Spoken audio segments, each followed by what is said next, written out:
د مې درېیمه د مطبوعاتو د ازادۍ نړیوالې ورځې د نمانځلو سره هممهاله د هیواد په کچه د ګڼ شمېر خبریالانو او رسنیو د اقتصادي ستونزو خبر ورکول کیږي. د رسنیو د اقتصادي پیاوړتیا او په ځان بساینې لپاره هم باید ځینې برنامې پروګرامونه تر لاس لاندې ونیول شي.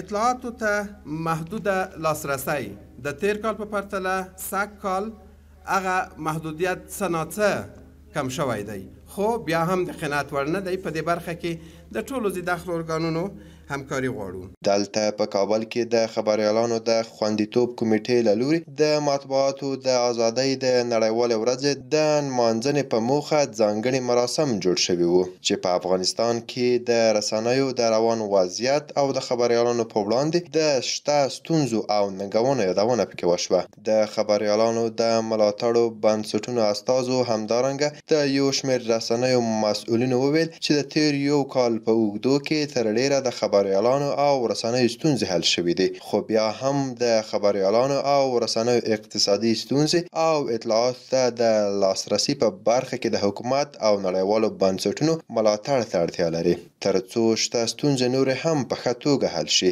مشکلات ما همانا دسترسی نداشتن به اطلاعات دقیق. درست است ما اطلاع داریم، درست است بر ما سخنگویا گپ میزنن، درست است بر ما پیام میتن، درست است سوال ما را جواب میتن، اما ما چیزی را که میخوایم اون معلومات نیست.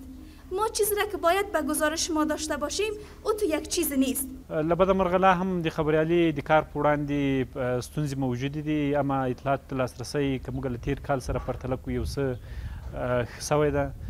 د دې ترڅنګ د ښځینه خبریالانو شمیر د تیر کال په پرتله باندې 10% زیاتوالی ښیي.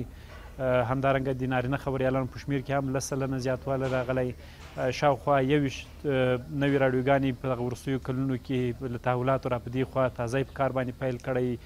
15 خبري اژانسونو 3 تلویزیونونو هم په کار باندې پیل کړی.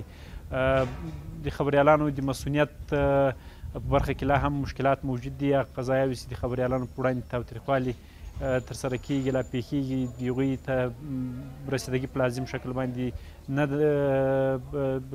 سوي. په دغه مراسمو کې په ځینو بهر میشتو هیوادوالو او رسنیو کلکې نیوکې وشوې چې په افغانستان کې د روان وضعیت د رسنیو او خبریالانو په اړه منفي تبلیغات کوي. نن هم موږ د هماغو افراد او اشخاصو د غیر مسلکي او عقده‌ای برخوردونو ځواب ورکوو چې دوی په تیرو کې ترسره کړي دي، خو له بده مرغه د دې پر ځای چې د هغوی د خوا اقلا که ستایل کېږو نه، خو بد رد یې هم باید ونه وایي، ځکه د دوی د غیر مسلکي کړنو پور همدغه نن چې نن دغه د ما همکاران دلته ناست دي، د بنسټونو مسؤلین ناست دي، باور وکړئ هر ورځ چې دوی پوښتل کېږي ډیری وخت همدغه مواردو په اړه باندې پوښتل کېږي. د مې درېیمه د مطبوعاتو د ازادۍ نړیواله ورځ هر کال د هیواد په پلازمینه کابل او ځینو نورو ولایتونو کې د یو شمېر بنسټونو له لوري نمانځل کیږي. خبریالان او د رسنیو مسؤلین وایي چې د دا ډول نمانځغونډو ترڅنګ د رسنیو او خبریالانو د اساسي ستونزو د حل لپاره عملي کار وشي.